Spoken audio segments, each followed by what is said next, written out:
大家问千万二，大家要和大家做伙来捌一日。今仔日是旧历2月初2，土地公生，就是咱咧讲的头月。有一句话讲到：田头田尾土地公，传前传后大王公。土地公会当讲是咱传统社会上界亲近咱的神。民间信仰一般嘛认为讲，咱生活中大细项代志拢是归土地公伯爷管的。今仔日要甲大家小解这一日，咱同齐来看到，这就是龟，读各位龟第一条。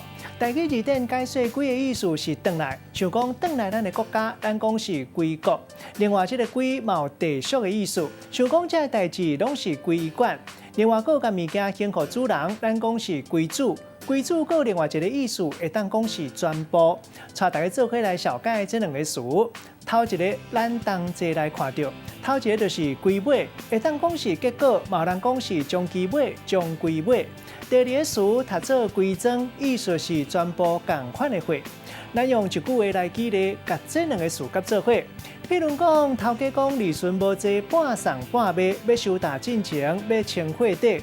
归尾甲所有的货归宗半价要卖，一件都无买留。今仔日小解这一日读做归，提供给观众朋友来参考。